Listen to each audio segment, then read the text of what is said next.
Hey guys, it's Ryan here from the Brothers Play, and I'm here to bring a little sort of update, news, gaming vlog kind of thing. There's been a fair bit of exciting stuff happening recently, and I'm here just to talk to you about it. There'll probably be some crazy cool stuff going on around the screen at different times in the video, so keep an eye out for it.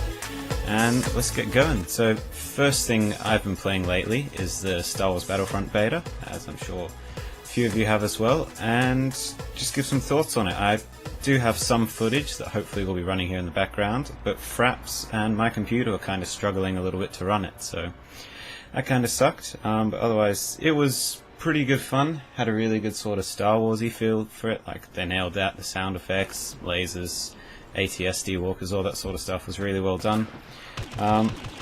Gameplay itself, I don't know, felt kind of in between Battlefield games and the older Battlefronts themselves. Not too bad. I didn't like how they chucked in like an unlock path from as soon as you start the game. I thought that was kind of silly. I mean, if they want people to be able to test everything properly, you would think they'd give all the unlocks straight away, but I guess adds a little bit of longevity to the beta itself, a bit more customizing, and I guess a sense of what development in the actual game would be like. Speaking of which, I thought the whole card thing kind of silly. UI wise, that just felt like it killed immersion a little bit. Let me know if you agree, but yeah, I think it didn't feel like you were a soldier being loaded up going into battle. It was more just select your hand of trading cards, activate your trap cards, etc, etc, get ready for a game. Other than that, lots of fun.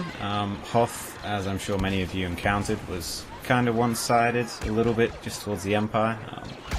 I know that DICE and EA have actually acknowledged that, so obviously that will be fixed by the time the main game comes out, and I'm keen to see what the new levels and stuff like that will be. I'm not 100% sure yet whether I'll get it. Depends, I guess, on, I don't know, I'll look at early reviews and gameplay and stuff like that for when it first comes out and see what sort of a state it's in, but then I'll make up my mind. Another game I'm super keen for that has been getting some updates on Twitter is a game called CubeWorld. You've probably heard Jotham and I mention it quite a few times. It was super fun. It's like a little action RPG exploration kind of game.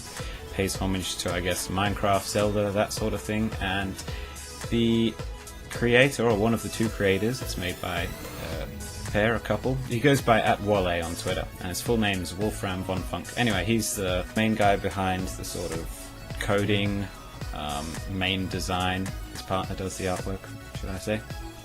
And regardless, his Twitter has suddenly been flooded with quite a few awesome looking screenshots and updates of things going on in the game. So he's been talking about, he added more music to it, which not something I'm super excited about, but the other screenshots that you've got about different mission types, character types, quests, stuff like this. Long ago the three ghost preachers made a pact, the unholy pact. The necromancers and undead beings obey them.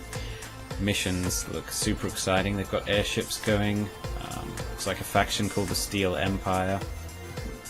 Going to be using airships, dropships, parachutes, all that sort of thing for invasions, which sounds like, I guess it could be some kind of randomized event that occurs on the map, but regardless, it looks super exciting, all the news that they've got coming out for that, and I'm very, very keen to start playing that again. It was a lot of fun, even just with the very basics they had earlier on, and now that they're updating it, just should be absolutely great. And the last thing I really wanted to touch on, that I guess a few updates of what I've been doing. So I'm kind of testing out the Rode mic here. I'm going to be playing around with Adobe After Effects as well, hopefully for some bit more fancy editing. I've also been probably been watching games more than playing them recently. I don't know why, it's just sort of the mood I'm in at the moment. It seems to take a lot more investment to get stuck into something now than, I don't know, maybe I first thought. Could just be I haven't found anything super exciting to play at the moment, or it could be that Worlds is on for LoL, League of Legends. That's super exciting to watch if you haven't watched it before. They're currently in the quarterfinals in London, and that's being broadcast actually on BBC Three as well as the usual Twitch and YouTube. So it's kind of cool to see that getting recognition on, I guess, an official TV sort of sports channel. It's really entertaining to watch at the moment. It's definitely, I think so far it's been one of the more exciting worlds, just because of how crazy and sort of even the group stage was leading up to this. It'll be super interesting to see where the finals go. and just how the rest of the tournament plays out. And yeah, just a short little update here, 5 minutes or so, talking about some news and stuff that I'm excited about, and Jotham and I will see you again soon. I think we're filming another Gears shoot on Saturday, as well as possibly a little sort of duo podcast kind of thing with updates and whatnot as well. So until then, cheerio.